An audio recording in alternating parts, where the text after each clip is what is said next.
अब से कुछ घंटे के बाद प्रयागराज में सीएम योगी की साल की दूसरी अग्नि परीक्षा होने वाली है, जब 4 करोड़ सनातनी संगम तट पर मौनी अमावस्या का स्नान करने पहुंचेंगे। इतनी बड़ी भीड़ को संभालना, उनकी आस्था को अंजाम तक पहुंचाना कतई आसान नहीं रहने वाला, लेकिन मुश्किल को आसान करना योगी को आता है। इस अग्नि परीक्षा को पास करने के लिए सीएम योगी ने जबरदस्त तैयारी की है। रिपोर्ट देखिए।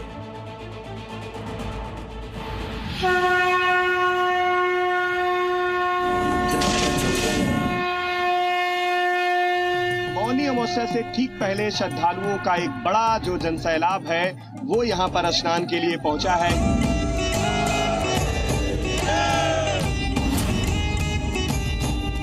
सनातन से ऊपर कोई नहीं। इस सनातन की ध्वजा पताका हमेशा दिग दिगंत तक ऐसे ही गूंजती रहेगी और ऐसे ही दिखाई देगी। जो योगी कह रहे हैं वैसा हो सके, इसके लिए दिन रात काम भी हो रहा है। दुनिया ने इसे महाकुंभ के दौरान भी देखा था और अब संगम तट पर चल रहा माघ मेला भी उसकी गवाही दे रहा है। महाकुंभ का आयोजन दिव्य था तो माघ मेले की तस्वीरें भी भव्य हैं।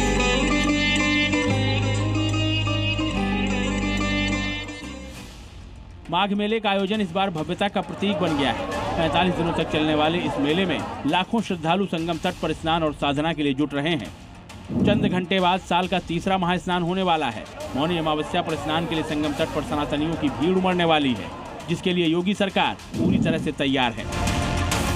माघ मेले में मौनी अमावस्या स्नान पर्व को लेकर तैयारियां जो है मेला प्रशासन ने तेज कर दी है। संगमनोज का जो एरिया है उसको बढ़ा दिया गया है। हम तस्वीर जो है आपको दिखा रहे हैं, ये संगमनोज की तस्वीर है जहां पर करोड़ों की संख्या में श्रद्धालुओं के पहुंचने का अनुमान है। इसी लिहाज से ये जो पूरा क्षेत्रफल है उसको बढ़ा दिया गया है। तस्वीरों के जरिए हम दिखाने और समझाने की कोशिश कर रहे हैं। एक बड़ा एरिया जो है वो स्नानार्थियों के लिए छोड़ा गया है। यहीं पर आस्था का जो हुजूम है, जो जनसैलाब है, वो 18 जनवरी को मौनी अमावस्या के मौके पर उमड़ने वाला है। करीब 4 करोड़ श्रद्धालुओं के आने का अनुमान है। इसी लिहाज से गंगा और यमुना के तट पर जो घाट का एरिया है वो बढ़ाया गया है। माघ मेले का आयोजन 3 जनवरी से शुरू हुआ था। अब तक पौष पूर्णिमा और मकर संक्रांति के महास्नान सकुशल संपन्न हो चुके हैं। पौष पूर्णिमा पर 31 लाख से ज्यादा श्रद्धालु पहुंचे थे, जबकि मकर संक्रांति पर 1 करोड़ से ज्यादा श्रद्धालुओं ने संगम में डुबकी लगाई थी। अब रविवार को मौनी अमावस्या का तीसरा महास्नान होने वाला है।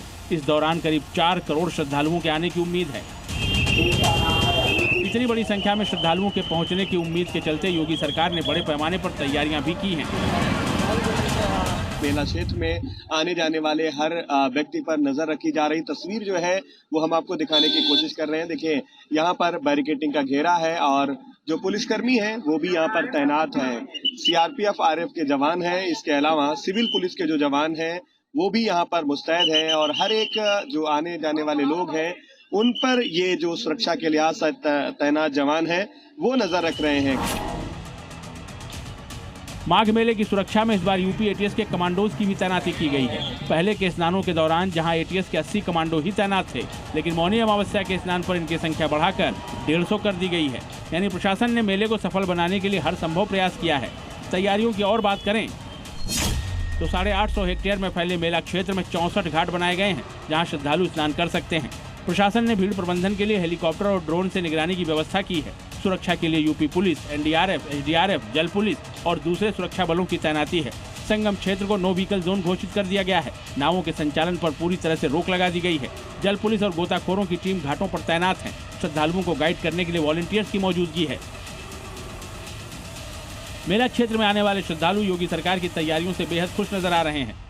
सारी व्यवस्थाएं बहुत अच्छी है। रहने के लिए हमने रेंट पे खरीदा भी है टेंट, जो तंबू है उस पे भी सुविधा बहुत अच्छी है।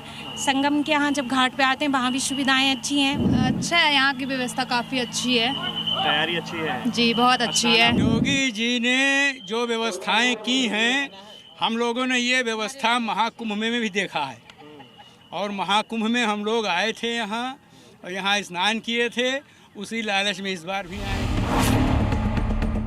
माघ मेले को इस बार मिनी कुंभ के रूप में देखा जा रहा है। आस्था, अध्यात्म और परंपरा का ये संगम हर वर्ग के लोगों को जोड़ रहा है। इस बार माघ मेले में युवाओं की भागीदारी बढ़ती नजर आ रही है। युवा बड़ी संख्या में धार्मिक स्थलों की ओर आकर्षित हो रहे हैं।